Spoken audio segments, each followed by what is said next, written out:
북방의 거친 바람은 마치 굶주린 짐승의 울부짖음처럼 척박한 대지를 휩쓸고 지나가며 그 소리는 밤새도록 성벽을 때리는 귀곡성처럼 들려왔다.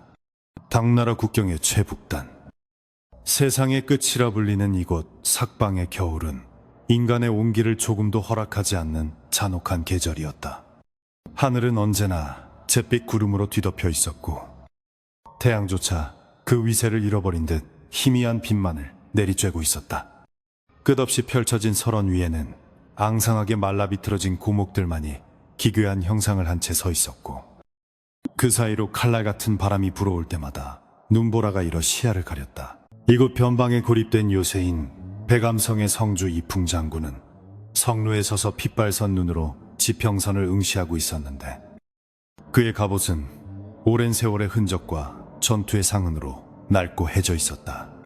한때 장안의 황궁을 호령하며 천하무적이라 불리던 그였으나 지금은 간신들의 모함에 휘말려 이 지옥 같은 곳으로 유배되다시피 쫓겨난 처지였다. 그의 얼굴에는 깊은 주름이 패여 있었고 덥수룩하게 자란 수염에는 하얀 서리가 내려앉아 그가 겪고 있는 고초를 짐작하게 했다. 그는 차가운 성벽 난간을 움켜쥐며 뼈에 사무치는 추위보다 더 깊은 배신감에 치를 떨었다.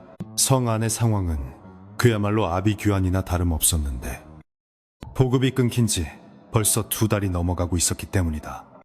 병사들은 추위와 굶주림에 지쳐 하나둘씩 쓰러져갔고 동상에 걸려 썩어가는 살점의 악취가 성 내부에 진동하고 있었다. 이풍은 병사들의 희미해져가는 눈빛을 마주할 때마다 가슴 깊은 곳에서 끓어오르는 분노를 억누를 수 없었다.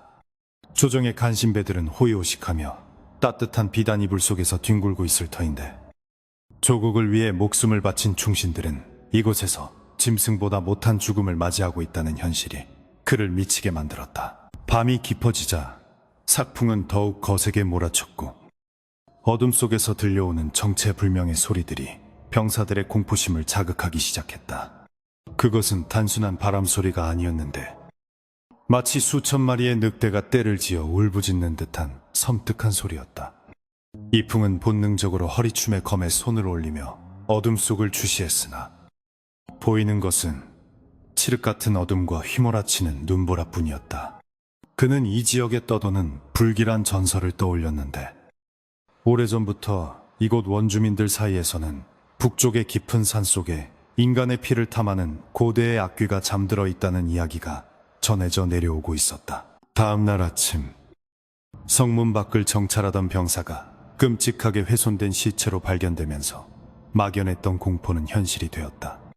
시체의 상태는 차마 눈뜨고 볼 수 없을 정도로 처참했는데 날카로운 발톱에 의해 온몸이 찢겨 있었고 내장은 모두 파헤쳐져 눈밭에 흩뿌려져 있었다.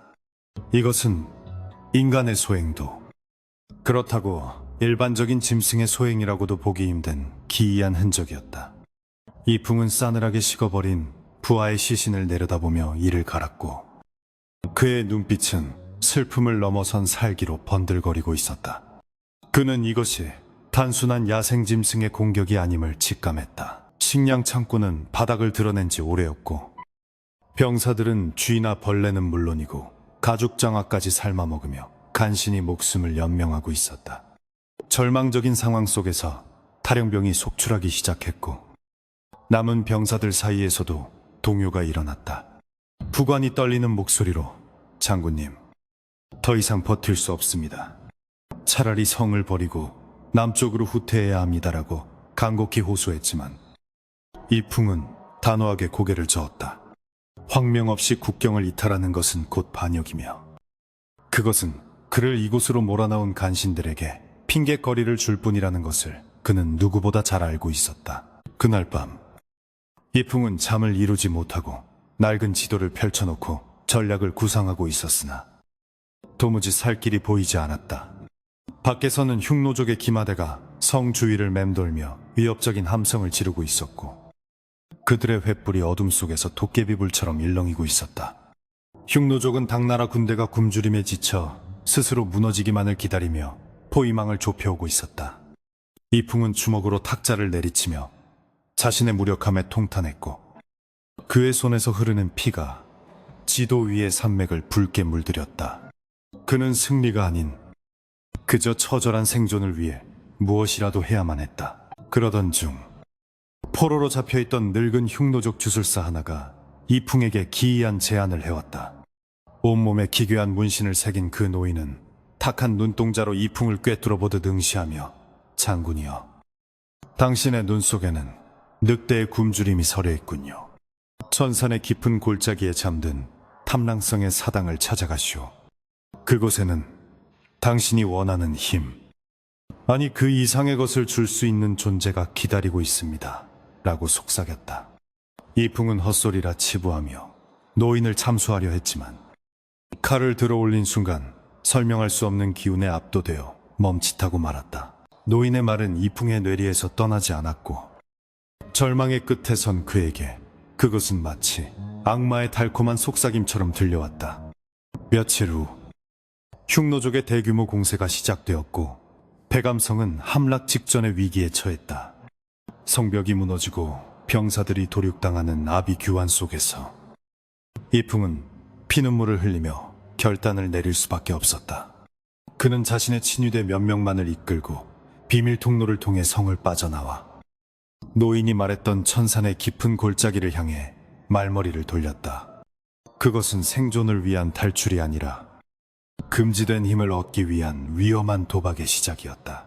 눈보라가 몰아치는 천산의 산길은 험준하기 그지없었고 말들은 거친 숨을 몰아쉬며 쓰러져 갔다.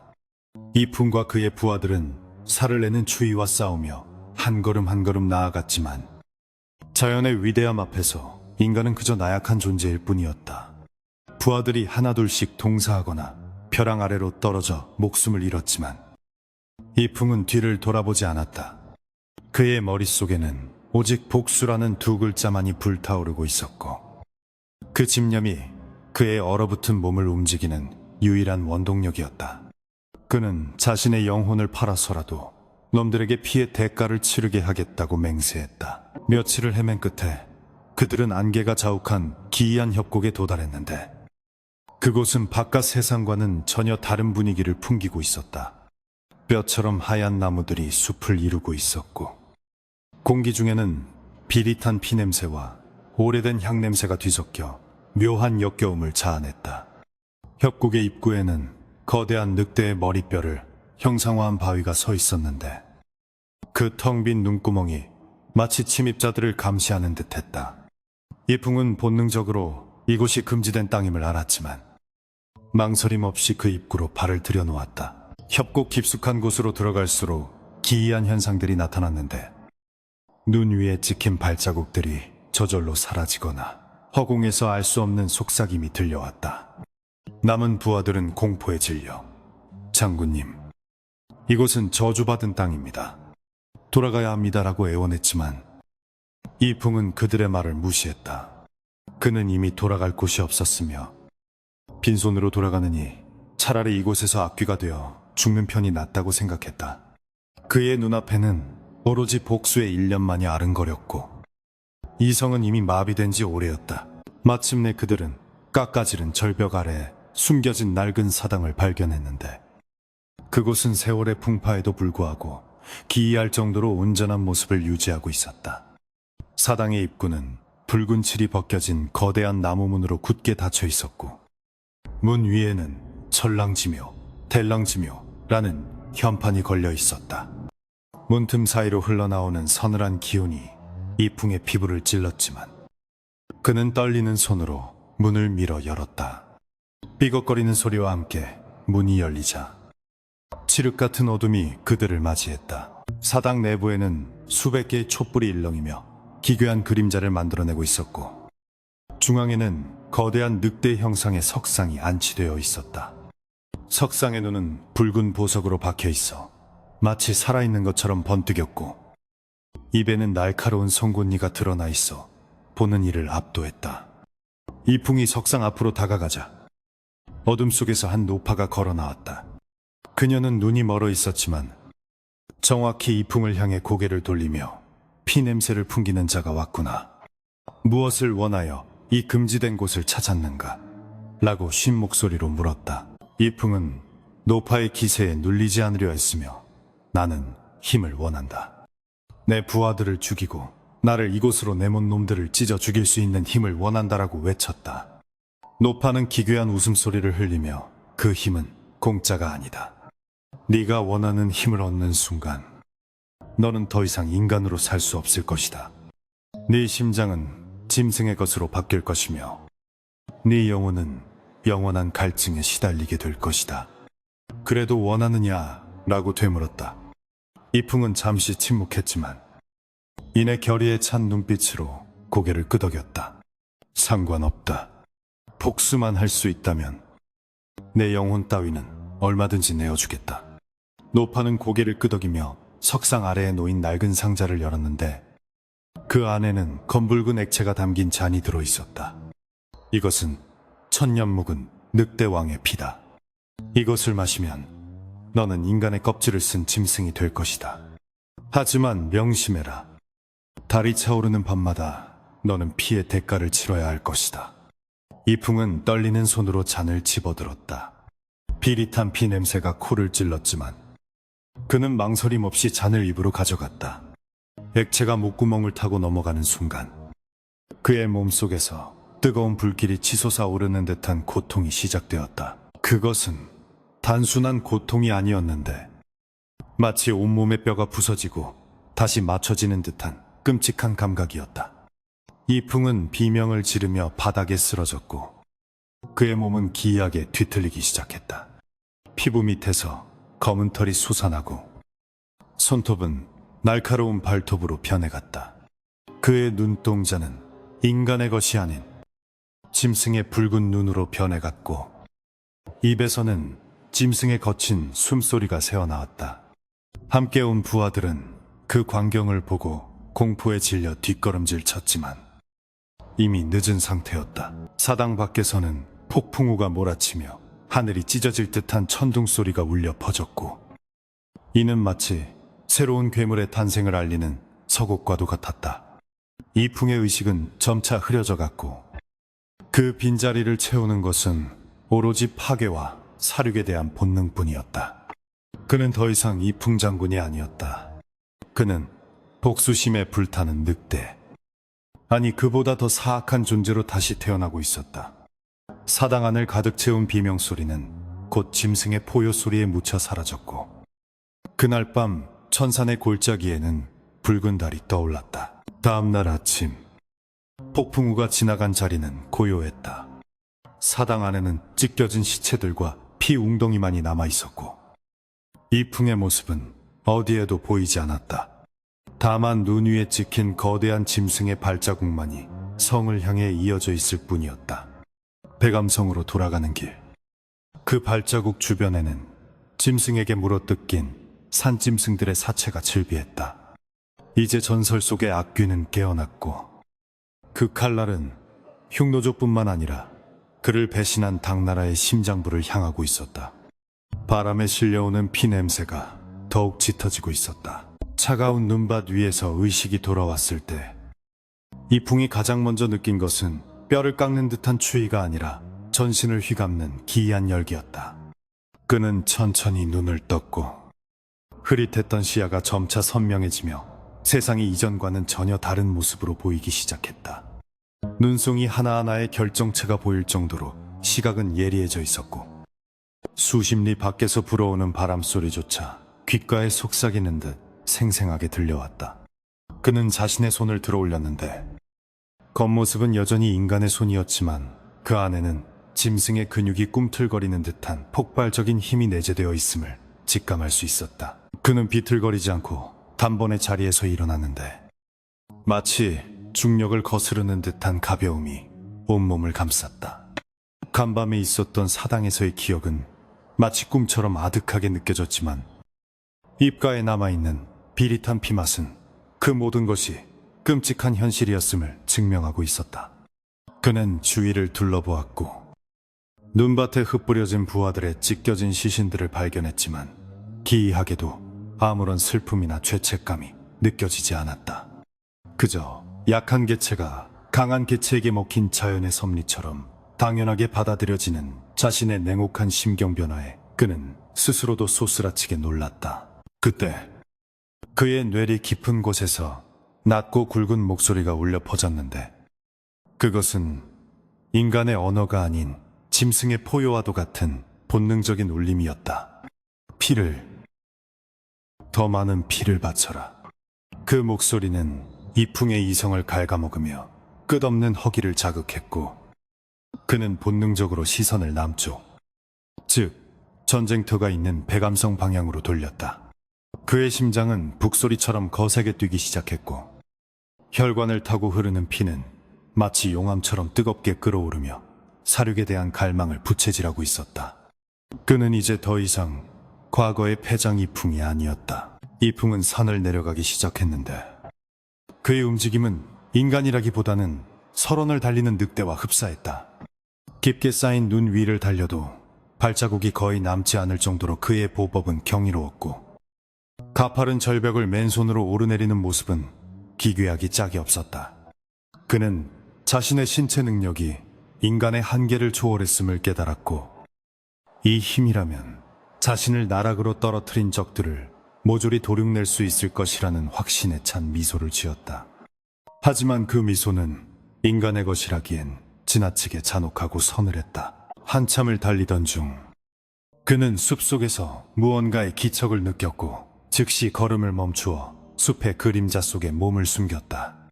잠시 후 숲풀을 헤치고 나타난 것은 먹이를 찾아 헤매던 굶주린 회색 늑대 무리였는데 그들은 이풍을 발견하고도 공격하지 않고 오히려 주춤거리며 뒷걸음질 쳤다. 늑대들은 본능적으로 이풍에게서 풍겨나오는 포식자의 기운, 즉 자신들의 왕과도 같은 압도적인 존재감을 감지한 것이었다. 우두머리 늑대가 낮은 자세로 엎드려 복종을 표시하자 이풍은 묘한 희열을 느끼며 그들을 지나쳐 다시 길을 재촉했다. 산 중턱에 이르렀을 때 이풍은 흉노족의 정찰대와 마주쳤는데 그들은 약 10여 명 규모로 말을 타고 이동 중이었다. 평소 같으면 몸을 숨기거나 우회했겠지만 지금의 이풍에게 그들은 그저 허기를 채워줄 먹잇감으로밖에 보이지 않았다. 흉노족 병사들은 눈밭에 홀로 서 있는 이풍을 발견하고 조소하며 칼을 빼들고 달려들었지만 그것이 그들의 마지막 실수였다. 이풍은 검을 뽑지도 않은 채 맨손으로 달려드는 말의 목을 쳐서 쓰러뜨렸고 그 충격으로 병사는 허공으로 튕겨나갔다. 순식간에 벌어진 상황에 당황한 흉노족 병사들이 화살을 쏘아댔지만 이풍은 짐승 같은 반사신경으로 화살들을 피하거나 쳐냈다. 그는 순식간에 거리를 좁혀 병사들의 팔다리를 꺾고 목덜미를 물어뜯었는데 그 과정은 전투라기보다는 일방적인 도살에 가까웠다. 뿜어져 나오는 선혈이 하얀 눈밭을 붉게 물들였고 병사들의 비명소리는 메아리조차 남기지 못한 채 숲속으로 사라졌다. 이풍은 마지막 남은 병사의 목을 조르며 본대는 어디에 있나라고 물었지만 공포에 질린 병사는 거품을 물고 기절해버렸다. 이풍은 쓰러진 병사를 내동댕이 치고 피 묻은 손을 혀로 핥았는데 그 맛이 기이할 정도로 달콤하게 느껴졌다. 피가 목구멍을 넘어가는 순간 체내에서 날뛰던 짐승의 본능이 잠시나마 진정되는 것을 느꼈지만 동시에 더 큰 갈증이 몰려왔다. 그는 자신이 인간의 길에서 완전히 벗어나고 있음을 자각했지만 이미 되돌리기엔 너무 멀리 와버렸다는 사실을 인정했다. 그는 죽은 병사들의 말 중 가장 튼튼해 보이는 놈을 골라 타고 다시 백암성을 향해 질주하기 시작했다. 백암성이 가까워질수록 하늘은 검은 연기로 뒤덮여 있었고 매캐한 타는 냄새가 바람을 타고 날아왔다. 성 주변은 이미 흉노족의 대군에 의해 겹겹이 포위되어 있었고 성벽 곳곳은 무너져 내린 채 위태롭게 버티고 있었다. 이풍은 멀리서 그 광경을 지켜보며 주먹을 꽉 쥐었는데 그의 분노에 반응하듯 손톱이 날카롭게 길어지며 손바닥을 파고들었다. 그는 낮에는 정체를 들키지 않기 위해 숲속에 몸을 숨기고 어둠이 내리기만을 기다리며 사냥 준비를 했다. 해가 지고 어둠이 깔리자 흉노족 진영 곳곳에 횃불이 켜졌고 승리에 도취한 그들의 웃음소리가 들려왔다. 이풍은 그림자처럼 은밀하게 적진으로 스며들었는데 그의 발걸음 소리는 바람 소리에 묻혀 전혀 들리지 않았다. 그는 외곽을 순찰하던 보초병들을 하나씩 처리해 나갔는데 소리 소문 없이 사라지는 동료들을 눈치챈 적들은 서서히 공포에 휩싸이기 시작했다. 시체들은 하나같이 목이 뜯겨 있거나 심장이 파헤쳐진 끔찍한 상태로 발견되었다. 적진 한가운데에는 흉노족 장군의 막사가 있었고 그곳에서는 당나라 포로들을 고문하며 즐기는 술판이 벌어지고 있었다. 이풍은 막사 지붕 위로 소리 없이 올라가 그 광경을 내려다보았는데 고통에 신음하는 부하들의 모습에 그의 이성은 다시 한번 끊어질 듯 위태로워졌다. 그는 천장을 뚫고 막사 안으로 뛰어내렸고 갑작스러운 침입자의 등장에 장내에는 정적이 흘렀다. 피투성이가 된 갑옷을 입고 짐승처럼 으르렁거리는 이풍의 모습은 지옥에서 올라온 악귀 그 자체였다. 네, 내 놈은 누구냐? 흉노족 장군이 술잔을 떨어뜨리며 소리쳤지만 대답 대신 돌아온 것은 섬뜩한 파열음이었다.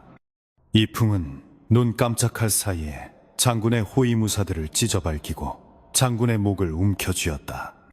그는 공포에 질린 장군의 눈을 들여다보며 지옥에서 너희를 데리러 온 사신이다 라고 낮게 읊조렸다. 이풍은 장군을 벽으로 집어던졌고 그 힘의 벽이 무너져 내리며 막사 전체가 아수라장이 되었다. 포로로 잡혀있던 당나라 병사들은 믿을 수 없는 광경에 입을 다물지 못했다. 소란을 듣고 몰려온 흉노족 병사들이 막사를 에워쌌지만 이풍은 조금도 위축되지 않았다. 오히려 그는 수많은 적들을 보며 광기 어린 웃음을 터뜨렸는데 그 모습은 인간의 것이라기엔 너무나도 이질적이었다. 그는 바닥에 떨어진 거대한 언얼도를 집어들고 춤을 추듯 휘두르기 시작했고 그의 칼날이 지나가는 곳마다 적들의 사지가 절단되며 피보라가 쳤다. 그것은 무공이 아니라 압도적인 신체 능력으로 찍어 누르는 폭력의 향연이었다. 전투가 격해질수록 이풍의 외형은 점차 짐승에 가깝게 변해갔는데 눈동자는 붉게 빛나고 온몸에서 검은 아우라가 뿜어져 나왔다. 병사들은 그가 휘두르는 칼보다 그가 내뿜는 살기에 눌려 제대로 대항조차 하지 못하고 뒷걸음질 쳤다. 혼란을 틈타 포로들은 결박을 풀고 무기를 탈취하여 저항하기 시작했고 적진은 순식간에 통제불능의 상태로 빠져들었다. 이풍은 그 선봉에 서서 적의 심장부를 유린하며 그들이 뼛속 깊이 공포를 느끼게 만들었다. 한참의 사륙 끝에 흉노족은 퇴각 나팔을 불며 물러갔고 불타는 적진 한가운데에는 이풍만이 홀로 서 있었다. 그는 거친 숨을 몰아쉬며 피 묻은 얼굴을 닦아냈지만 그의 눈빛은 여전히 살기로 번들거리고 있었다. 구해진 부하들이 조심스럽게 그에게 다가왔지만 그들의 눈에는 감사함보다는 두려움이 더 크게 서려 있었다.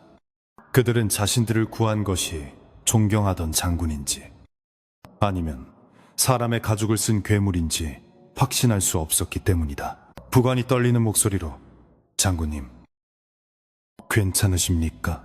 라고 물었지만 이풍은 대답하지 않고 그저 백암성의 성벽을 올려다볼 뿐이었다. 그의 귓가에는 여전히 죽여라, 삼켜라라고 속삭이는 늑대의 목소리가 들려오고 있었고 그는 그 목소리를 잠재우기 위해 안간힘을 쓰고 있었다. 그는 자신이 구한 부하들을 바라보았지만 그들조차도 언젠가는 자신의 먹잇감이 될지도 모른다는 불길한 예감이 스쳐 지나갔다. 동이 터오기 시작하면서 어둠은 물러갔지만 이풍의 마음속에 들이운 그림자는 더욱 짙어만 갔다. 그는 비틀거리는 걸음으로 성문을 향해 걸어갔고 병사들은 홍에 갈라지듯 길을 터주며 그를 경외와 공포의 시선으로 바라보았다. 성문 앞에서 그는 잠시 멈춰서서 자신의 손을 내려다보았는데 손톱 밑에 낀 검붉은 피가 아침 햇살을 받아 섬뜩하게 빛나고 있었다. 이것은 영광스러운 승리가 아니라 피로 얼룩진 저주의 서막에 불과했다. 성 안으로 들어선 이풍은 곧바로 자신의 처소로 향했는데 누구도 감히 그를 막아서거나 말을 걸지 못했다.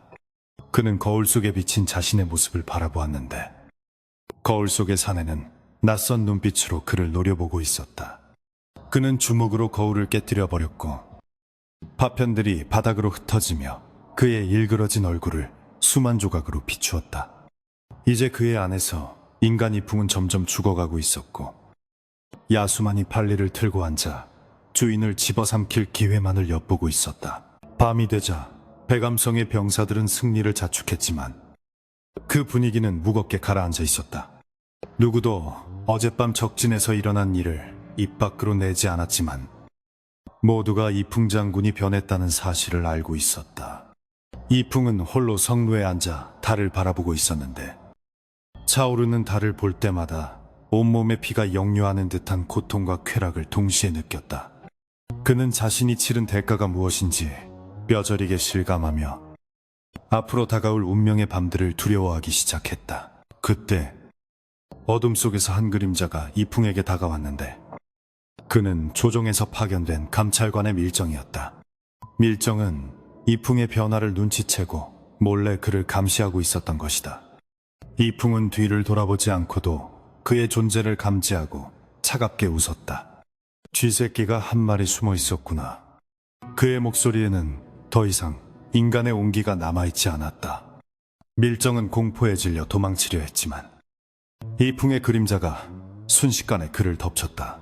성루 위에서는 짧은 비명소리만이 들려왔고 다시 고요가 찾아왔다. 하늘에 걸린 달은 평소와 달리 불길한 붉은 빛을 띠고 있었는데 마치 누군가가 밤하늘이라는 검은 캔버스 위에 짐승의 피를 흩뿌려 놓은 듯한 섬뜩한 형상이었다. 백암성의 병사들은 성벽 위에서 불안한 눈빛으로 그 붉은 달을 올려다보며 수군거렸고 대기 중에는 전쟁의 긴장감과는 또 다른 종류의 무거운 압박감이 짓누르고 있었다. 그들은 본능적으로 오늘 밤 무언가 끔찍한 일이 벌어질 것임을 직감하고 있었으나 감히 입 밖으로 내어 말하는 자는 아무도 없었다. 바람조차 숨을 죽인 듯 고요한 밤이었지만 그 정적은 폭풍전야의 고요함보다 더욱 날카롭게 병사들의 신경을 긁어대고 있었다. 성주간 깊숙한 곳 이풍의 침소에서는 짐승의 으르렁거리는 소리와 인간의 고통 섞인 신음소리가 번갈아 흘러나오고 있었다. 이풍은 침상 위에서 온몸을 비틀며 식은땀을 흘리고 있었는데 그의 피부 밑에서는 검푸른 혈관들이 마치 살아있는 뱀처럼 꿈틀거리며 전신을 휘감고 있었다. 그는 뼈마디가 어긋나고 근육이 찢어지는 듯한 고통 속에서 이성을 유지하려 안간힘을 쓰고 있었지만 머릿속을 파고드는 피에 대한 갈망은 점점 더 거세게 그를 조여오고 있었다. 그것은 단순한 배고픔이 아니라 영혼 자체가 타락해가는 과정에서 오는 근원적인 허기였다. 그 시각 백암성 밖 심리 지점에서는 지난번 패배를 서력하기 위해 집결한 흉노족의 대군이 어둠을 틈타 은밀하게 포위망을 좁혀오고 있었다. 그들은 이풍이라는 한 명의 장수가 보여준 초인적인 무력의 공포를 느꼈으나 그가 인간인 이상 체력에는 한계가 있을 것이라 판단하고 수천의 병력을 동원해 물량 공세를 퍼부을 계획이었다. 흉노족의 장군들은 주술사들을 앞세워 이풍의 기이한 힘을 억누를 방책을 마련해 두었다고 호언장담하며 병사들의 사기를 북돋우고 있었다. 수많은 횃불이 들판을 가득 메우기 시작했고 군화 소리가 지진처럼 땅을 울리며 다가왔다. 이풍은 감각이 극도로 예민해져 있었기에 성 밖에서 들려오는 적들의 발소리와 마루름 소리를 누구보다 먼저 감지할 수 있었다. 그 소리들은 그의 뇌를 직접 찌르는 듯한 자극이 되어 고통을 가중시켰고 동시에 억누르고 있던 사륙의 본능을 폭발시키는 기폭제가 되었다. 그는 벽에 걸린 거울을 보며 자신의 얼굴이 흉측하게 일그러져 가는 것을 목격했는데 눈동자는 이미 인간의 흰자위를 잃고 시뻘건 핏빛으로 물들어 있었다.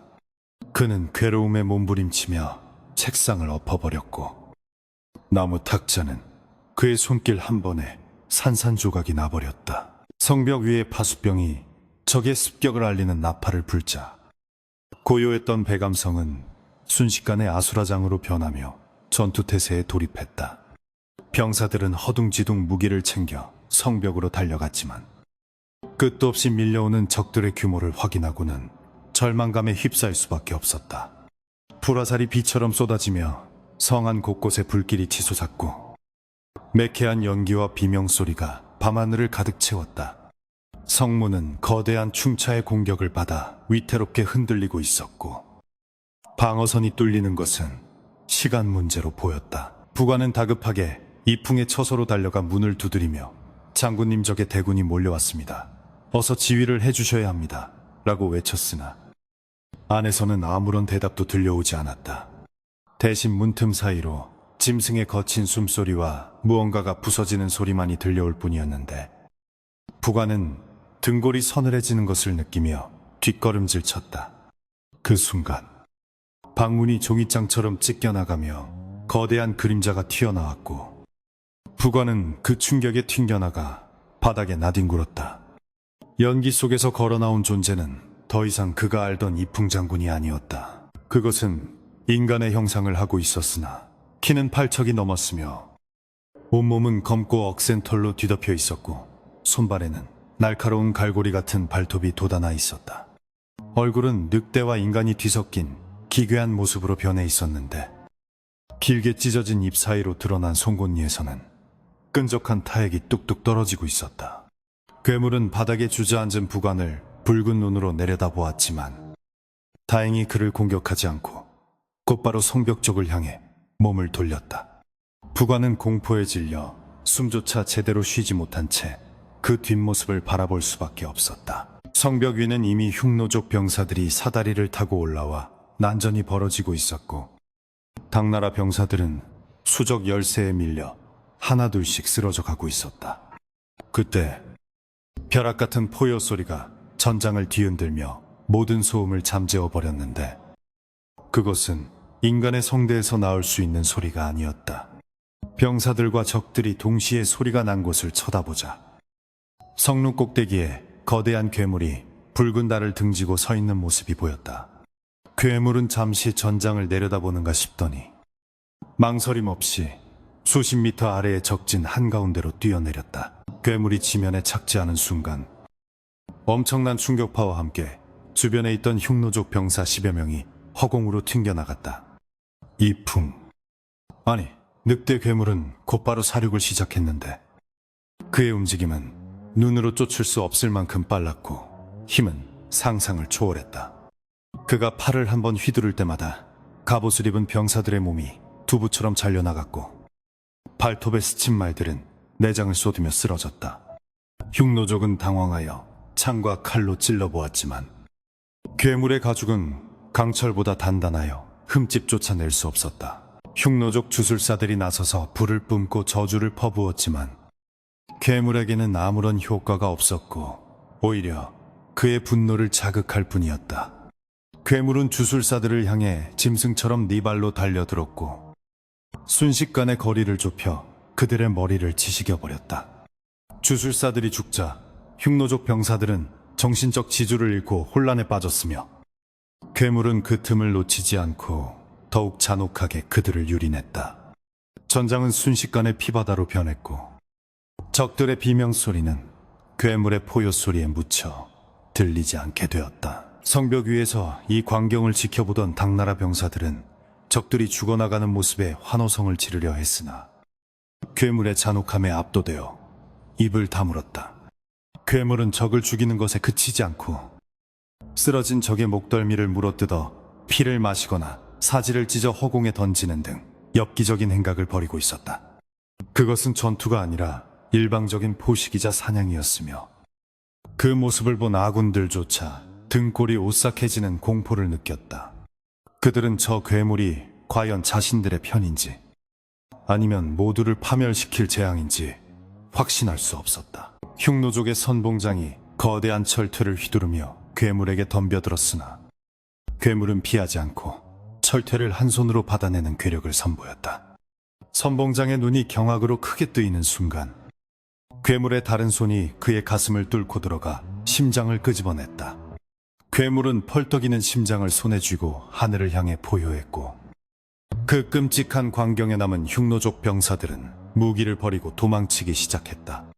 하지만 괴물은 도망치는 자들을 끝까지 쫓아가 등에 가죽을 벗겨내며 단 한 명도 살려보내지 않겠다는 의지를 보였다. 피해 광란은 밤이 새도록 계속되었고 백암성 앞의 설원은 붉은색으로 완전히 물들어 버렸다.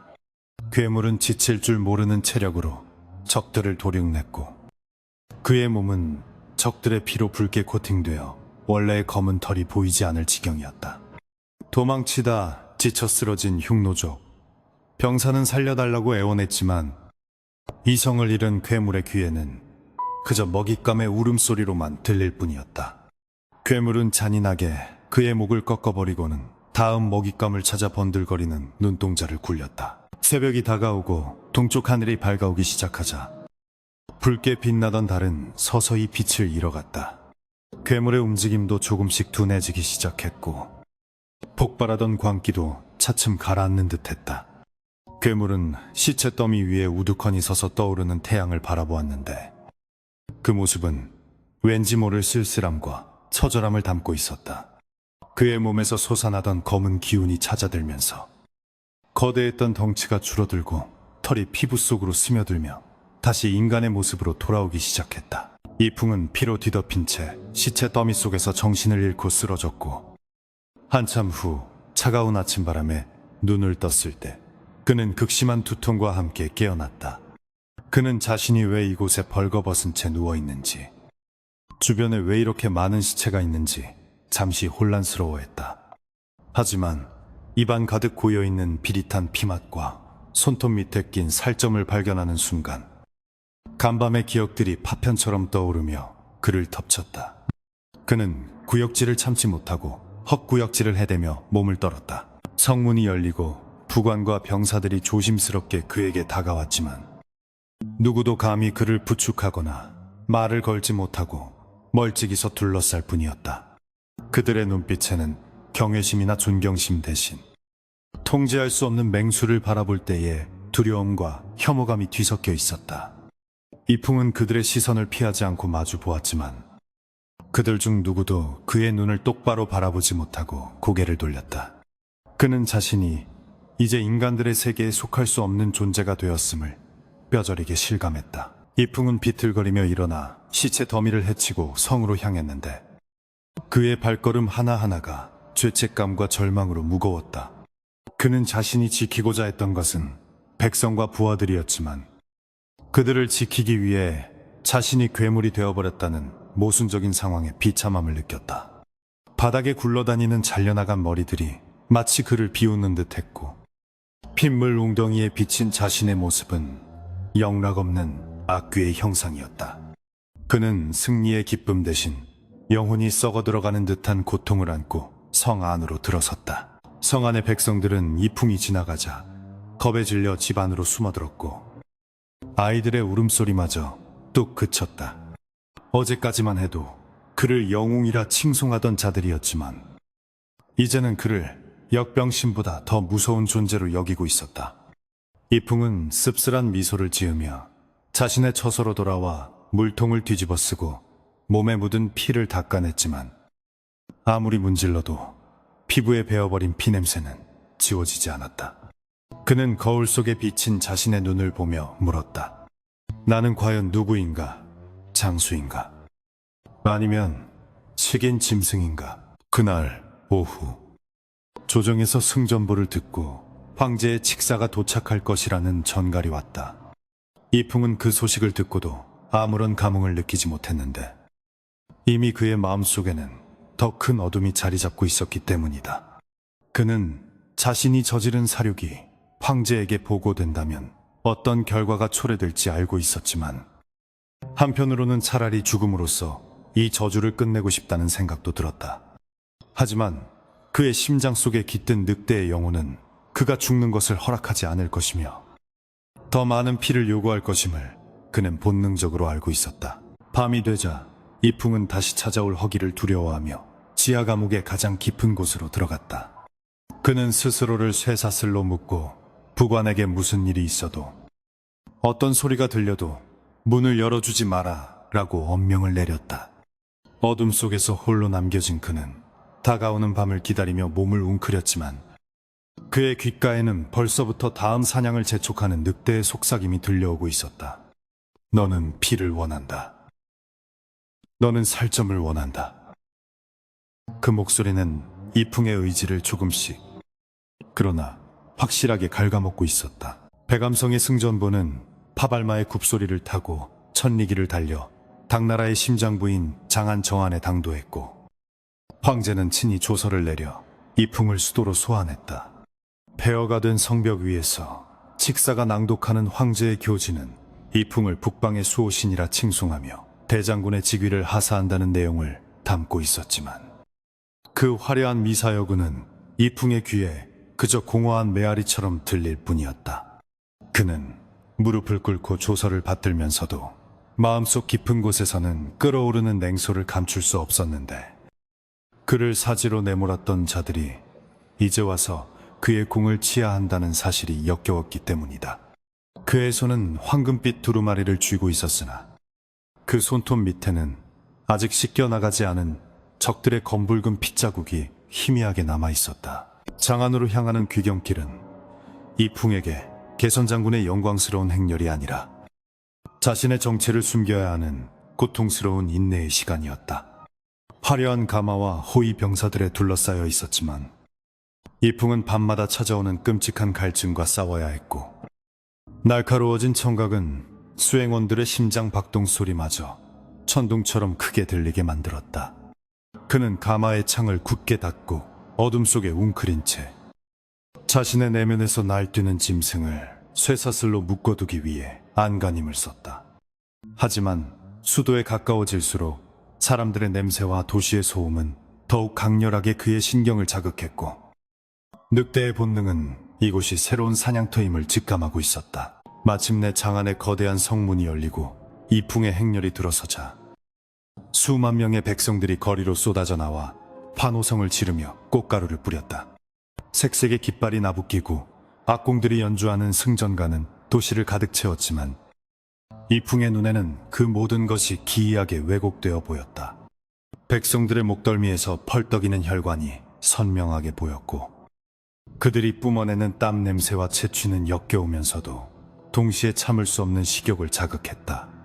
그는 손으로 입을 가리며 구역질을 참았는데 군중들은 그것을 겸손한 장군의 수줍음이라 착각하며 더욱 열광적으로 그의 이름을 연호했다. 황궁으로 들어서는 길은 위압적이고 화려했으나 이풍에게는 마치 거대한 도살장으로 걸어 들어가는 듯한 기분이 들었다.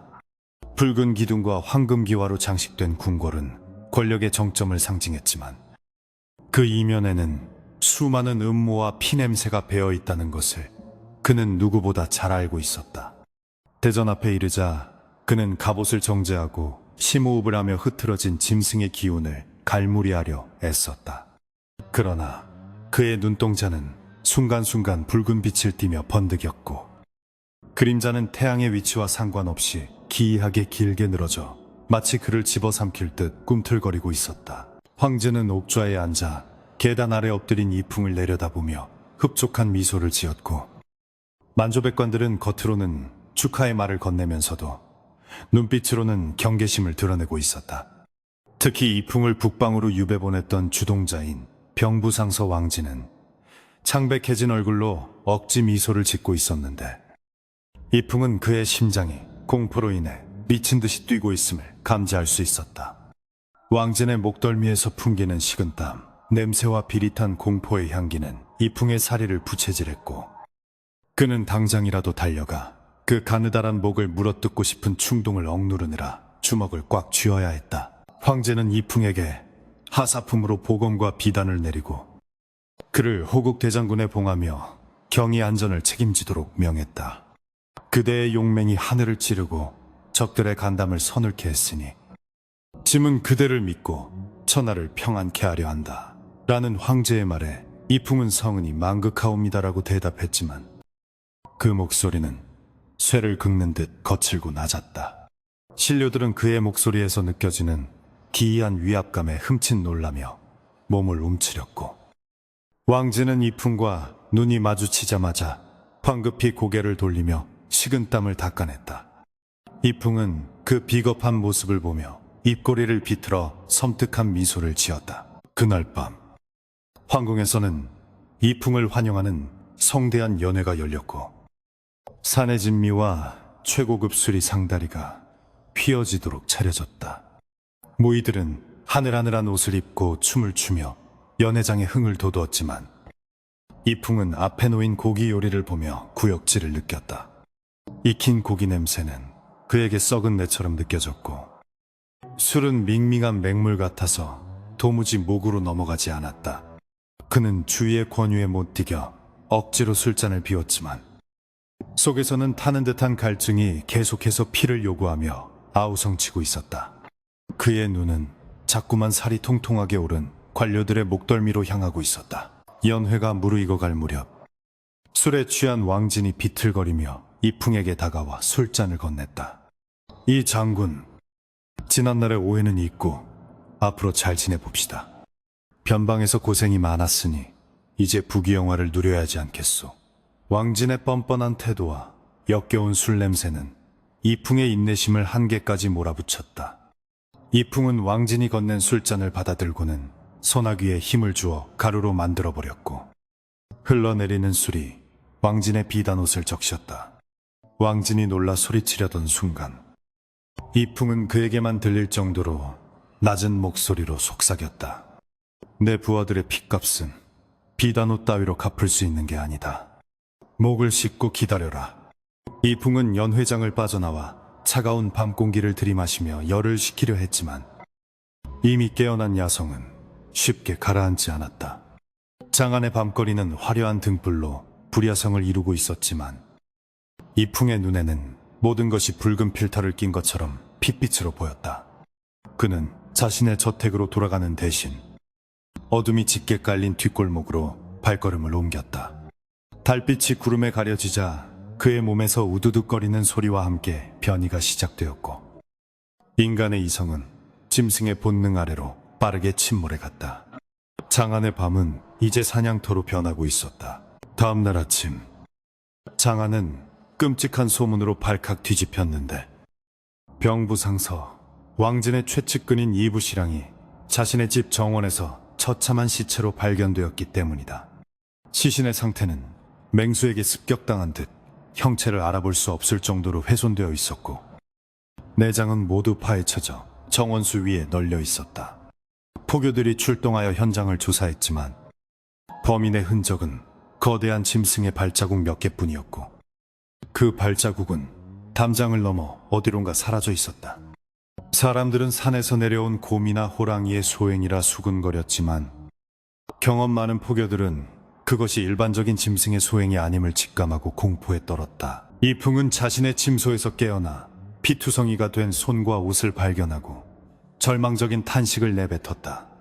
간밤의 기억은 파편처럼 끊어져 있었지만 자신이 누군가를 잔인하게 살해하고 그 피를 마셨다는 감각만은 선명하게 남아 있었다. 그는 급히 물을 길어와 몸을 씻어내며 피비린내를 없애려 했지만 영혼에 새겨진 살인의 기억은 씻겨나가지 않았다. 그는 자신이 복수라는 명분 아래 괴물에게 영혼을 팔았음을 다시 한번 상기했고 그 대가가 단순히 자신의 타락으로 끝나는 것이 아니라 무고한 희생을 불러올 수 있다는 사실에 전율했다. 하지만 죽은 자가 자신의 원수 중 하나였다는 사실에 묘한 쾌감을 느끼는 자신을 발견하고는 더욱 깊은 절망에 빠졌다. 며칠이 지나자 장안의 밤거리는 공포의 도가니로 변해갔다. 왕진의 파벌에 속한 관료들이 밤마다 하나둘씩 의문의 죽음을 맞이했고 그들의 시체는 하나같이 짐승에게 뜯어먹힌 듯한 참혹한 모습이었다. 소문은 꼬리에 꼬리를 물고 퍼져나가 밤의 악귀, 인면수심의 요괴가 나타났다는 괴담이 돌기 시작했다. 황제는 대노하여 금군을 풀어 범인을 잡으라 명했지만 신출귀몰한 괴물의 그림자조차 밟지 못했다. 백성들은 해가 지면 문을 걸어 잠그고 나오지 않았고 화려했던 장안의 밤은 죽음과 침묵만이 감도는 유령도시처럼 변해버렸다. 이풍은 낮에는 충직한 장군으로 밤에는 피에 굶주린 괴물로 이중생활을 이어갔다. 그는 자신의 의지와 상관없이 달이 차오르면 변신을 거듭했고 늑대의 영혼은 점점 더 강력하게 그의 육체를 지배해갔다. 처음에는 원수들만을 노렸지만 점차 사륙의 대상이 확대되어 밤늦게 거리를 배회하던 취객이나 순찰병들까지 희생되기 시작했다. 이풍은 낮에 보고를 받으며 괴로워했지만 밤이 되면 그 모든 죄책감은 사라지고 오로지 사냥의 희열만이 남았다. 그는 자신이 점점 인간으로서의 자아를 잃어가고 있음을 느꼈지만 멈출 수 있는 방법은 없었다. 그러던 어느 날 궁중에서 열린 조회에서 왕진은 황제에게 엎드려 읍수하며 패하. 이 모든 병고는 이풍이 장안에 돌아온 직후부터 시작되었습니다. 그가 북방에서 사악한 주술을 익혀 요괴를 부리는 것이 틀림없습니다라고 모함했다. 이풍은 태연한 표정으로 서 있었지만 속으로는 뜨끔함을 느꼈다. 다른 신료들도 술렁거리며 의혹의 눈초리를 보내기 시작했다. 이풍은 앞으로 나서며 소신은 오로지 폐하와 사직을 위해 칼을 들었을 뿐 요사스러운 술법 따위는 알지 못합니다. 병부상서가 자신의 죄를 덮기 위해 충신을 모함하고 있습니다 라고 반박했지만 그의 목소리에는 예전과 같은 당당함이 결여되어 있었다. 그날 밤 이풍은 잠을 이루지 못하고 서재에 앉아 있었는데 창밖에서 부스럭거리는 소리가 들려왔다. 그는 본능적으로 짐승의 감각을 곤두세웠고 정원에 침입자가 있음을 감지했다. 침입자는 뛰어난 무공을 지닌 자객으로 왕진이 보낸 살수임이 분명했다. 이풍은 조용히 미소를 지으며 자리에서 일어났다. 인간의 몸으로도 충분히 상대할 수 있었지만 그의 내면에 있는 늑대는 피를 원하고 있었다. 그는 일부러 등불을 끄고 어둠 속으로 몸을 숨겼다. 자객이 방문을 열고 들어오는 순간 이풍의 눈이 어둠 속에서 붉게 빛났다. 자객은 무언가 잘못되었음을 직감하고 뒤로 물러서려 했지만 이풍의 손이 더 빨랐다. 제 발로 지옥에 들어왔구나. 이풍의 손이 자객의 목을 움켜쥐었고 뼈가 으스러지는 소리가 방 안을 울렸다. 자객은 단말마에 비명을 지르려 했지만 성대가 짓눌려 쉰 소리만 낼 뿐이었다. 이풍은 자객을 바닥에 내동댕이 치고 천천히 그에게 다가갔다. 달빛이 창살 틈으로 스며들어 이풍의 얼굴을 비추었는데 그의 얼굴은 이미 반쯤 늑대의 형상으로 변해 있었다. 자객은 공포에 질려 바닥을 기며 뒷걸음질 쳤지만 이풍은 그를 즐기듯 천천히 압박해갔다. 다음 날 아침 자객의 시체는 왕진의 저택 대문 앞에 매달린 채 발견되었다.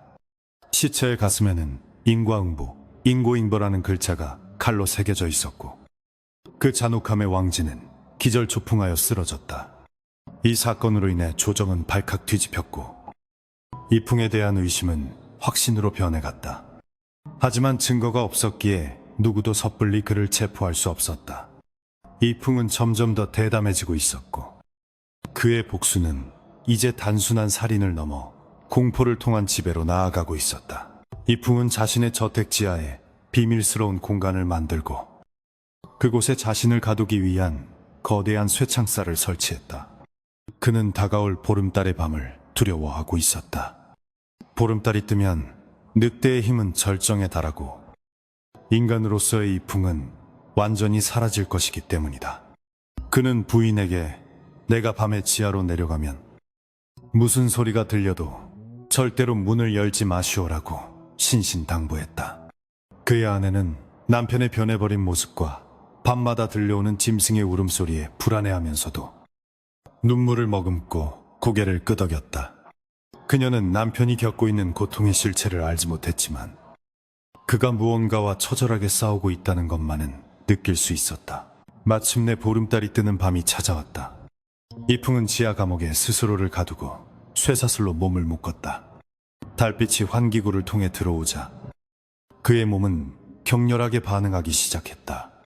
뼈가 부러지고 다시 붙는 고통 속에서 그는 비명을 질렀고 그 소리는 지하를 울리며 지상으로 퍼져나갔다. 이번 변신은 그 어느 때보다 강력하고 고통스러웠다.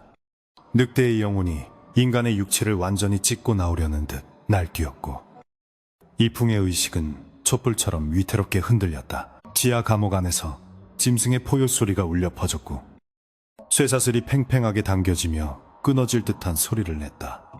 괴물로 변한 이풍은 붉은 눈으로 허공을 노려보며 자신을 가두고 있는 철창을 향해 몸을 날렸다. 쾅 하는 굉음과 함께 철창이 휘어졌고 돌벽에 금이 갔다. 그는 더 이상 이풍이 아니었다. 그는 사륙과 파괴만을 갈망하는 완전한 괴물, 설랑델랑의 현신이었다. 그리고 그의 굶주린 감각은 지상에 있는 가장 가깝고 소중한 피 냄새를 맡고 있었다. 비극은 이제 막 정점을 향해 치닫고 있었다. 장안의 밤하늘을 수놓은 수많은 별들 가운데 유독 핏빛으로 붉게 타오르는 하나의 별이 있었으니 그것은 바로 재앙을 예고하는 천랑성 텔랑신이었다. 황실의 안위를 수호하는 태사국 타이시주의 대법사 현암 쉐이에는 관성대 위에 서서 심각한 표정으로 그 불길한 징조를 응시하고 있었는데 그의 하얀 눈썹은 미세하게 떨리고 있었다. 그는 며칠 전부터 장안성을 감싸고 도는 기이한 요기를 감지하고 있었으며 그 진원지가 다름 아닌 최근 환궁한 이풍 장군의 저택임을 간파하고 있었다. 현암은 손에 든 거북 등껍질을 태워 점괘를 보았으나 나타난 것은 오로지 파국포주, 과멸문, 맨먼이라는 두 글자뿐이었기에 그의 탄식은 깊어만 갔다. 현암은 더 이상 지체할 수 없음을 깨닫고 즉시 정의 퇴마사들과 금군을 소집하여 이풍의 저택으로 향할 채비를 서둘렀다. 그는 이풍이 북방에서 금지된 주술에 손을 대었음을 확신하고 있었으며 만약 그가 이미 완전한 마물로 변했다면 장안 전체가 피바다로 변할 수도 있다는 최악의 상황을 우려했다. 칠흑 같은 어둠 속을 가로지르는 그들의 행렬은 비장하기 그지없었으나 이미 운명의 수레바퀴는 걷잡을 수 없는 속도로 파멸을 향해 굴러가고 있었다. 저택 상공에는 검은 먹구름이 소용돌이치며 달빛조차 삼켜버리고 있었고 불길한 까마귀 떼가 지붕 위를 맴돌며 죽음을 노래하고 있었다. 그 시각 이풍의 저택 지하 감옥에선 인간의 한계를 뛰어넘는 처절한 사투가 벌어지고 있었는데 그것은 자기 자신과의 싸움이었다. 이풍은 굵은 쇠사슬로 자신의 팔다리를 묶고 벽에 고정된 채 뼈가 으스러지는 고통을 견디며 비명을 지르고 있었다. 보름달의 음기가 지하 깊숙한 곳까지 스며들자 그의 내면에 잠재되어 있던 늑대의 영혼은 폭발적인 힘으로 육체를 잠식해 들어왔다.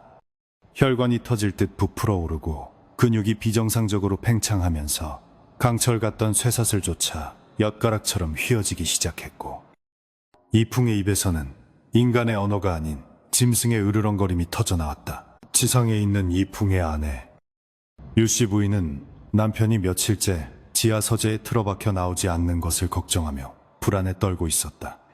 그녀는 남편이 북방에서 돌아온 후 어딘가 변했다는 것을 느끼고 있었지만 그것이 전쟁의 후유증일 것이라 믿으며 헌신적으로 내조해왔다. 하지만 오늘 밤 지하에서 들려오는 소리는 단순한 신음소리가 아니라 마치 맹수가 울부짖는 듯한 공포스러운 소리였기에 그녀는 더 이상 가만히 있을 수 없었다. 그녀는 하인들의 만류를 뿌리치고 떨리는 손으로 등불을 집어들었으며 남편이 금지했던 지하실로 향하는 계단을 조심스럽게 내려가기 시작했다. 지하로 내려갈수록 공기는 차갑고 습해졌으며 코를 찌르는 비릿한 피냄새와 짐승의 누린내가 진동하여 유씨 부인은 헛구역질을 참아야 했다. 그녀가 계단을 다 내려가 철문 앞에 섰을 때 안에서는 쾅쾅거리는 거대한 충격음과 함께 쇠사슬이 끊어지는 소름 끼치는 소리가 들려왔다. 유씨 부인은 공포에 질려 여보, 안에 계신 건가요? 도대체 무슨 일이 일어나고 있는 거예요? 라고 떨리는 목소리로 물었지만 돌아오는 대답은 거친 숨소리와 바닥을 긁는 날카로운 소음뿐이었다. 그녀는 남편이 고통스러워하고 있다고 생각하여 황급히 잠겨있던 문빗장을 풀었다. 육중한 철문이 끼기소 소리를 내며 열리는 순간 유씨 부인의 눈앞에 펼쳐진 광경은 그녀의 상상을 초월하는 지옥도였다. 어둠 속에서 붉게 타오르는 두 개의 눈동자가 그녀를 응시하고 있었고 그 주인은 인간의 형상을 하고 있으되 온몸이 검은 털로 뒤덮인 거대한 괴물이었다.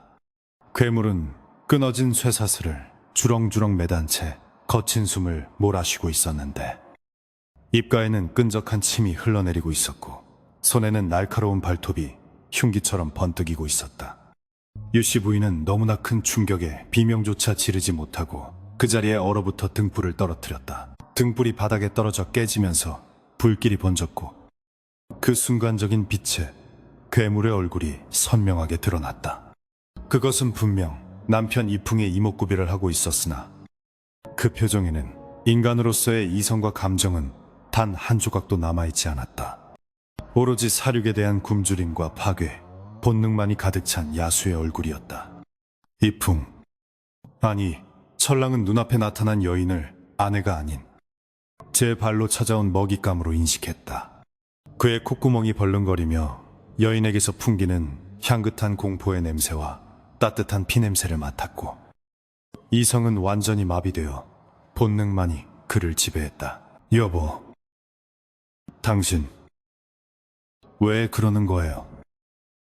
유씨 부인이 뒷걸음질치며 애원하듯 불렀지만 그 목소리는 괴물의 사냥 본능을 자극하는 신호탄이 되었을 뿐이었다. 괴물은 낮은 포효와 함께 순식간에 거리를 좁혀 유씨 부인을 덮쳤고 그 속도는 눈으로 쫓을 수 없을 만큼 빨랐다.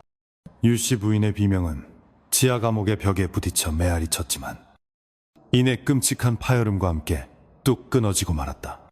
괴물의 날카로운 발톱이 그녀의 연약한 몸을 찢었고 바닥에 흐른 선혈은 깨진 등불의 불길에 비쳐 섬뜩하게 반짝였다. 지하실 밖에서 이 소리를 들은 하인들은 공포에 질려 혼비백산하여 도망쳤고 저택은 순식간에 아비규환으로 변했다. 괴물은 피맛을 보자 더욱 광분하여 유씨 부인의 시신을 참혹하게 훼손하기 시작했는데 이는 단순한 살해가 아니라 포식행위였다. 그는 한때 자신이 목숨보다 사랑했던 여인을 알아보지 못한 채 그녀의 살점을 뜯어먹으며 허기를 채웠다. 인과응보라 했던가. 힘을 얻기 위해 악마와 계약한 대가는 가장 소중한 사람을 자신의 손으로 파괴하는 끔찍한 비극으로 돌아왔다. 뒤늦게 저택에 도착한 대법사 현암은 저택 전체를 감싸고 있는 짙은 피냄새와 원한 서린 기운에 경악을 금치 못했다. 그는 즉시 결계를 펼쳐 요기가 밖으로 새어나가는 것을 막고 부하들에게 누구도 들이지 말고 안에서 나오는 것은 쥐새끼 한 마리라도 살려보내지 마라 라고 엄명을 내렸다. 현암은 손에 든 법장을 휘두르며 지하로 향하는 입구로 달려갔지만 이미 늦었다는 불길한 예감이 그의 등골을 서늘하게 만들었다. 지하에서 뿜어져 나오는 살기는 인간의 것이라고는 믿기 힘들 정도로 흉폭하고 거대했다. 밤이 깊어가고 새벽이 다가올 무렵 광란의 시간은 끝이 났고 괴물은 배부른 포만감 속에서 서서히 잠들었다. 늑대의 영혼이 물러가고 인간의 육체가 돌아오기 시작했지만 그 과정은 전보다 훨씬 더디고 고통스러웠다. 이풍은 피투성이가 된 채 차가운 바닥에 쓰러져 있었고 그의 곁에는 형체를 알아볼 수 없을 정도로 망가진 시신이 널려 있었다. 지하실의 공기는 죽음의 침묵으로 무겁게 가라앉아 있었고 꺼져가는 불씨만이 타닥거리는 소리를 내며 마지막 빛을 발하고 있었다. 아침 햇살이 환기구를 통해 들어와 이풍의 눈을 찔렀을 때 그는 극심한 두통과 함께 눈을 떴다. 그의 시야는 온통 붉은색이었고 입안에는 비릿하고 역겨운 맛이 감돌고 있었다. 그는 비틀거리며 일어나 앉았는데 손에 무언가 딱딱한 것이 잡혔다. 그것은 피에 젖은 옥비녀였는데 혼례 때 자신이 아내에게 선물했던 정표였다. 이풍의 심장이 덜컥 내려앉았고 그는 떨리는 눈으로 주위를 둘러보았다. 그리고 자신의 바로 옆에 처참하게 찢겨진 채 누워있는 아내의 시신을 발견하는 순간 그의 세상은 완전히 무너져 내렸다. 의아한 이풍은 짐승보다 더 처절한 비명을 지르며 아내의 시신을 끌어안았다. 그는 자신의 손톱 밑에 박힌 아내의 살점과 옷가지들을 보며 간밤에 자신이 무슨 짓을 저질렀는지 뼈저리게 깨달았다. 그는 미친 사람처럼 자신의 머리를 벽에 또 쓰며 자해를 시작했고 피눈물을 흘리며 오열했다. 차라리 나를 죽여라. 제발 나를 죽여다오. 그가 울부짖었지만 그의 몸속에 깃든 늑대는 주인의 절망을 비웃기라도 하듯 꿈쩍도 하지 않았다. 오히려 그 절망감은 늑대의 힘을 더욱 강하게 만드는 양분이 되고 있었다. 그때 지하실 입구에서 현암 대법사가 나타나 그 참혹한 광경을 내려다보았다. 현암은 혀를 차며 어리석은 중생이여. 욕망의 끝이 이토록 참혹할 줄 몰랐더냐. 네가 얻은 힘은 너를 지키는 방패가 아니라 너를 파멸시키는 칼날이었음을 이제야 깨달았구나 라고 질타했다. 이풍은 현암을 올려다보며 애원했다. 대법사님, 제발 저를 죽여주십시오. 이 저주받은 몸뚱이를 태워 없애주십시오. 하지만 현암은 고개를 저으며 슬픈 눈빛으로 말했다. 네 영혼은 이미 천랑에게 먹혔다. 육신을 죽인다고 해도 그 악귀는 사라지지 않고 또 다른 숙주를 찾아 세상을 어지럽힐 것이다. 이풍은 절망에 빠져 바닥을 기며 아내의 찢겨진 손을 잡고 놓지 못했다. 그의 정신은 붕괴되었고 인간으로서의 자아는 산산조각이나 바람에 흩어졌다. 죄책감과 고통이 너무나 컸기에 그의 무의식은 스스로를 보호하기 위해 인간성을 포기하고 짐승의 본능 뒤로 숨어버리기를 택했다. 그의 눈동자에서 인간의 빛이 서서히 사라지고 다시금 붉은 광기가 차오르기 시작했다. 그는 더 이상 슬픔을 느끼는 인간 이풍이 아니었다. 그는 이제 영원히 고통받는 괴물, 비극의 주인공으로 남을 운명이었다. 현암은 이풍의 변화를 감지하고 법장을 들어 올리며 주문을 외우기 시작했다. 천라지망 텔러디멍을 펼쳐라. 이 악귀를 영원히 봉인하여 세상에 나오지 못하게 하리라. 지하실 사방에 붙여둔 부적들이 빛을 발하며 결계가 작동하기 시작했고 이풍은 괴로움에 몸부림치며 다시금 늑대의 모습으로 변해갔다. 하지만 이번 변신은 이전과는 달랐다. 인간으로 돌아올 수 있는 마지막 끈이 끊어지면서 그는 완전하고도 영원한 괴물로 다시 태어나고 있었다. 아내의 피를 머금은 괴물의 포효가 지하 감옥을 진동시켰다. 결계 안에서 날뛰는 괴물을 보며 현암은 비통한 심정으로 마지막 인연을 맺었다.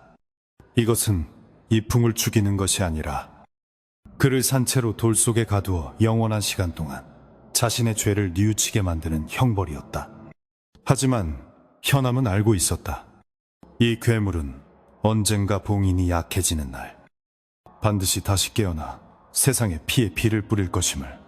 저주받은 운명은 끝나지 않았고 단지 잠시 멈췄을 뿐이었다.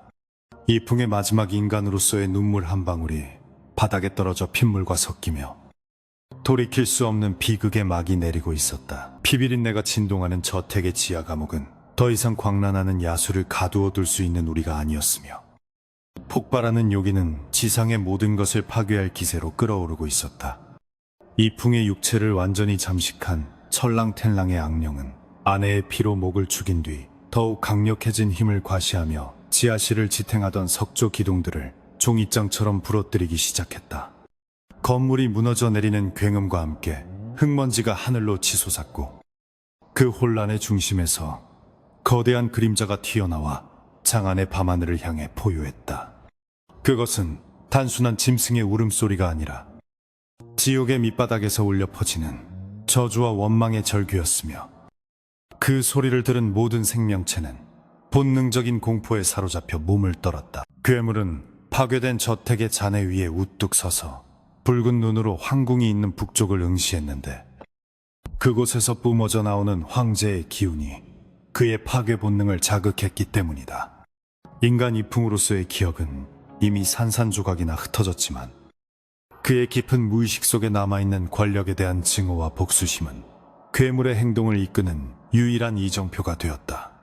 그는 망설임 없이 황궁을 향해 질주하기 시작했고 그의 발길이 닿는 곳마다 땅이 갈라지고 가옥들이 무너져 내렸다.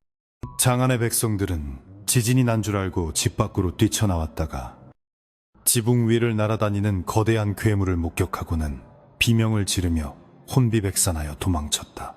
황궁의 수비대와 금군은 비상소집 명령을 받고 성벽 위로 집결하여 방어태세를 갖추었으나 그들의 얼굴에는 죽음의 공포가 드리워져 있었다.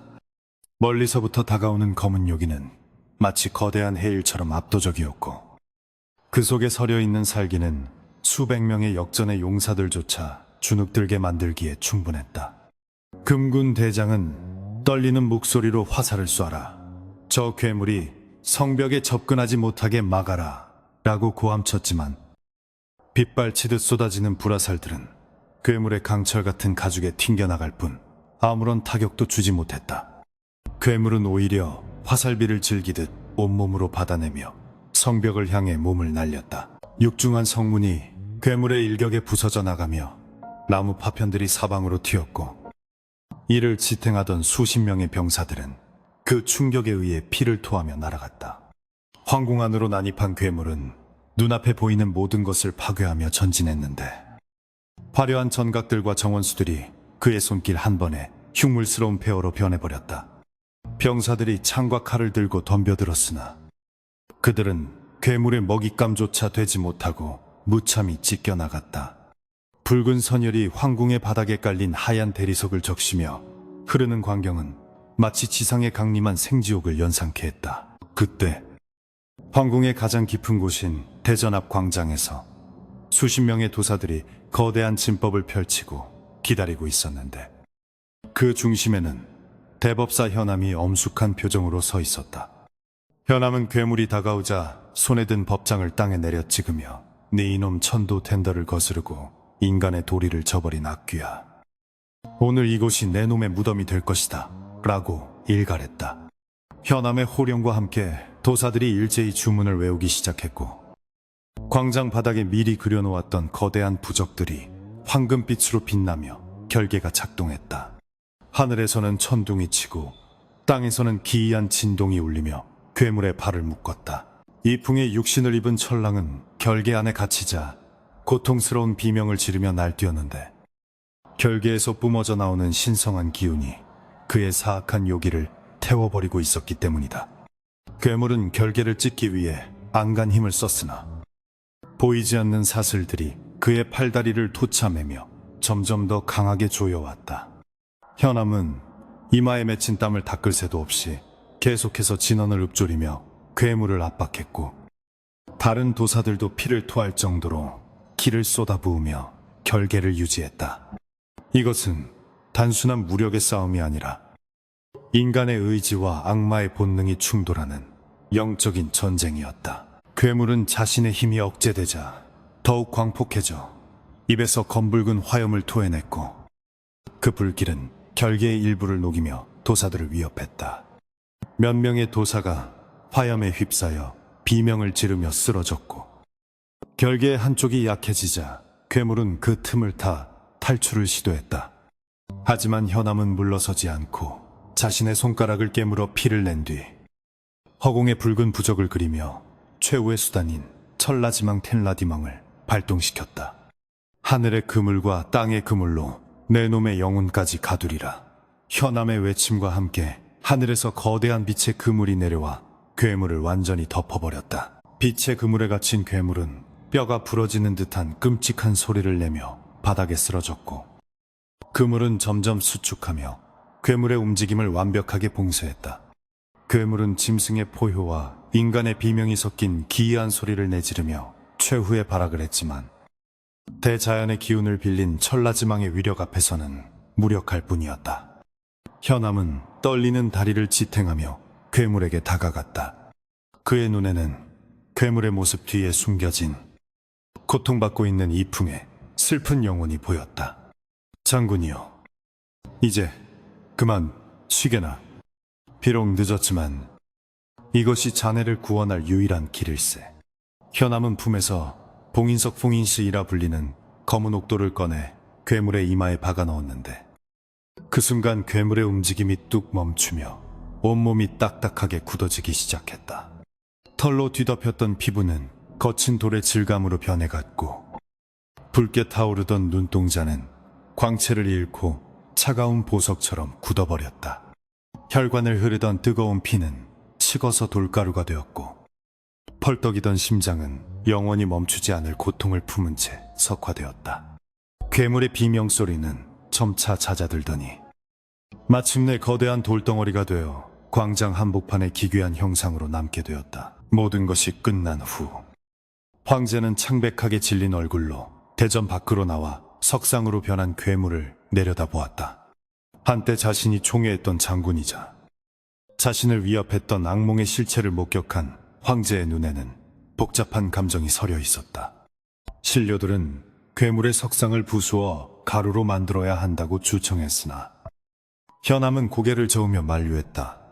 폐하, 이 석상을 부수면 그 안에 봉인된 천랑의 영혼이 다시 풀려나 더 큰 재앙을 불러올 것입니다. 이대로 땅속 깊은 곳에 묻어 영원히 빛을 보지 못하게 해야 합니다. 황제는 현암의 말에 따라 석상을 황궁 깊은 지하, 아무도 접근할 수 없는 금지된 구역에 매장할 것을 명했다. 수백 명의 인부들이 동원되어 밤낮으로 땅을 파고 거대한 지하 감옥을 만들었으며 그곳에 이풍의 석상을 안치하고 두꺼운 강철문으로 입구를 봉쇄했다. 그리고 그 위에 사당을 짓고 역대 황제들의 위패를 모셔 강력한 결계를 더 씌움으로써 그 누구도 그곳에 접근하거나 그 존재를 알지 못하게 만들었다. 관련 기록들은 모두 소각되었고 그날 밤에 일은 금기시되어 입 밖으로 내는 자는 엄벌에 처해졌다. 그렇게 천랑의 나는 역사 속에서 지워졌고 이풍이라는 이름은 사람들의 기억 속에서 서서히 잊혀갔다. 세월은 유수와 같이 흘러 당나라가 멸망하고 새로운 왕조들이 들어섰지만 지하 깊은 곳에 묻힌 석상은 여전히 그 자리에 존재했다. 흙먼지 쌓인 차가운 어둠 속에서 석상 안에 갇힌 이풍의 영혼은 죽지도 살지도 못한 채 영원한 시간을 견뎌야 했다. 그는 움직일 수도 소리칠 수도 없었지만 의식만은 또렷하게 남아있어 지난날의 과오와 아내를 죽인 죄책감을 끊임없이 되새김질해야 했다. 뼈를 깎는 듯한 후회와 영원히 채워지지 않을 갈증이 그에게 내려진 진정한 형벌이었다. 가끔 지상에서 들려오는 희미한 발소리만이 그가 세상과 연결된 유일한 끈이었으나 그마저도 그에게는 고문과 다를 바 없었다. 어느 비오는 날 밤 낡은 사당을 지키던 늙은 관리인이 지하에서 들려오는 기이한 울음소리를 듣고 소스라치게 놀라 달아났다는 소문이 돌았다. 사람들은 그것이 바람소리라고 치부했지만 일부 노인들은 옛날 이야기처럼 전해 내려오는 돌이 된 늑대 장군의 전설을 떠올리며 몸서리쳤다. 욕망에 눈이 멀어 악마와 손을 잡은 자는 죽어서도 편히 눈을 감지 못하고 영원히 고통의 굴레 속에서 죗값을 치러야 한다는 인과응보의 교훈은 그렇게 괴담이 되어 백성들의 입에서 입으로 전해졌다. 천년의 시간이 흐른 뒤 현대에 이르러 고고학자들이 당나라 황궁터를 발굴하던 중 지하 깊은 곳에서 기이한 형태의 석상을 발견했다.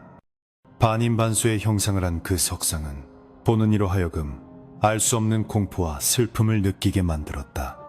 학자들은 그 석상의 정체를 밝히기 위해 연구를 거듭했으나 석상의 표면에 새겨진 짐승의 털 묘사와 인간의 고통스러운 표정이 너무나 생생하여 마치 살아있는 것을 굳혀놓은 것 같다는 결론밖에 내리지 못했다. 석상은 박물관의 유리관 속에 전시되었지만 밤마다 그 앞에서 원인모를 한기가 느껴진다거나 늑대의 울음소리가 들린다는 관람객들의 증언이 끊이지 않았다. 오늘도 박물관의 어두운 구석에 놓인 이풍의 석상은 붉은 조명을 받으며 침묵 속에 서 있다. 그의 눈은 여전히 허공을 응시하고 있지만 그 시선 끝에는 잃어버린 인간성과 되돌릴 수 없는 과거에 대한 회한이 서려 있다. 관람객들은 그저 기괴한 유물로 바라보며 지나치지만 유심히 귀를 기울이면 유리관 너머에서 들려오는 아주 작고 슬픈 속삭임을 들을 수 있을지도 모른다. 제발 나를 죽여다오. 그것은 영원히 끝나지 않을 형벌을 받고 있는 한 남자의 절규이자 헛된 욕망을 쫓는 세상, 모든 이들에게 보내는 경고의 메시지이기도 하다. 이제 이야기를 마칠 시간이 되었다. 어둠의 사관인 내가 기록한 이 비극은 단순히 과거의 전설이 아니라 인간의 마음속에 도사리고 있는 탐욕이라는 괴물에 대한 이야기다. 힘을 원하여 영혼을 팔았던 이풍의 최후는 처참했으나 그가 느꼈던 절망과 고통은 지금도 어딘가에서 또 다른 형태로 반복되고 있을지 모른다. 독자여, 당신의 마음속 깊은 곳에는 어떤 늑대가 살고 있는가? 그리고 그 늑대에게 먹이를 주고 있지는 않은가? 부디 이 이야기를 거울 삼아 자신을 돌아보기를 바란다. 밤이 깊었으니 창문을 단단히 걸어 잠그고 달빛을 조심하시오. 늑대의 울음소리가 들린다면 그것은 당신을 부르는 유혹의 노래일 수도 있으니